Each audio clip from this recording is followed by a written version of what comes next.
Hi friends, welcome to my channel. இன்றைக்கி நம்ம உருளைக்கிழங்கு குருமா எப்படி செய்யுதுன்னு பார்க்கலாம் வாங்க. அதுக்கு ஃபஸ்ட்டு நான் உருளைக்கிழங்கு நாளாக வெட்டி தண்ணியில் உப்பு போட்டு ஒரு 2 விசில் விட்டு எடுத்துக்கிறேன். பாருங்கள், நல்லா இந்த அளவுக்கு வெந்திருக்கு.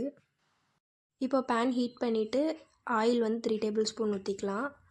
ஆயில் ஹீட் ஆனதுக்கப்புறமா கடுகு கொஞ்சமாக, அதுக்கப்புறம் சோம்பு ஒரு 1/4 டேபிள் ஸ்பூன் ரெண்டும் சேர்த்து நல்லா பொரிய விட்டுடலாம். அது பொரிஞ்சோடனே வரமிளகா 1 கிள்ளி போட்டுக்கலாம்.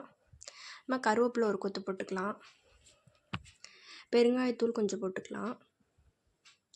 நெக்ஸ்ட் இதெல்லாம் பொரிஞ்சதுக்கப்புறமா நான் ஒரு வெங்காயம் நீல வாக்கில் கட் பண்ணி வச்சுருக்கேன், அதுவும் சேர்த்துக்கலாம். அதுவும் சேர்த்து நல்லா நம்ம வணக்கிடலாம்.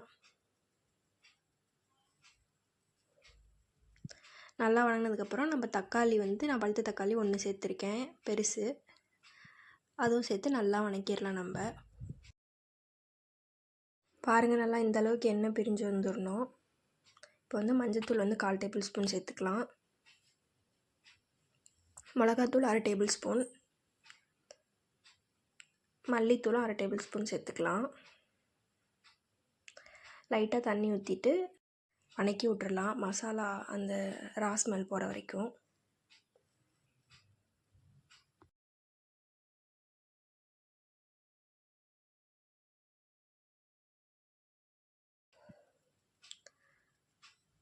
இப்போ நம்ம உருளைக்கிழங்கு தோலை உரிச்சிட்டு சும்மா 2 அப்படியே நசுக்கி போட்டுக்கலாம். போட்டுட்டு நல்லா கிளறி விட்ருங்க.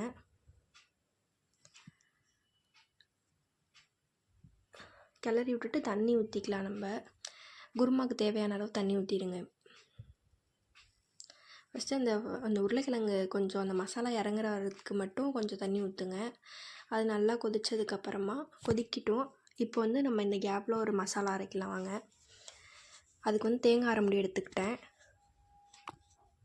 கசகசா போட்டுக்கிட்டேன், அதுக்கப்புறம் பட்டை,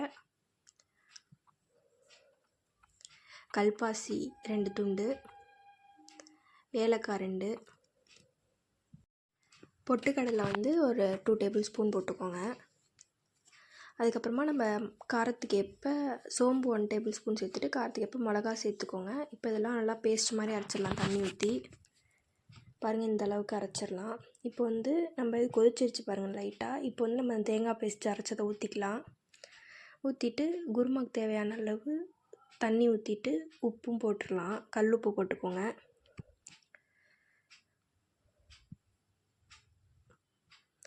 நல்லா மிக்ஸ் பண்ணிவிட்டு நம்ம உப்பு இருக்கான்னு செக் பண்ணிடலாம் 2 மினிட்ஸ் கழித்து.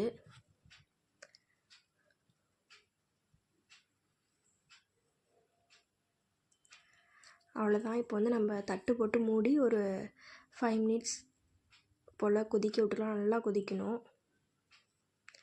பாருங்கள், நல்லா கொதித்து இந்த அளவுக்கு எண்ணெய் பிரிஞ்சு வரணும். இந்த குருமா நம்ம இட்லிக்கு ஊற்றி சாப்பிட்லாம், நல்லா டேஸ்ட்டாக இருக்கும். அப்படியே வீடே மணக்கும். அப்பப்போ அரைச்சி ஊற்றுனதெல்லாம் அந்த வாசம் நல்லா வரும். நீங்களும் இது மாதிரி உங்கள் வீட்டில் ட்ரை பண்ணி பாருங்கள். எப்படி இருக்குன்னு எனக்கு கமெண்டில் சொல்லுங்கள்.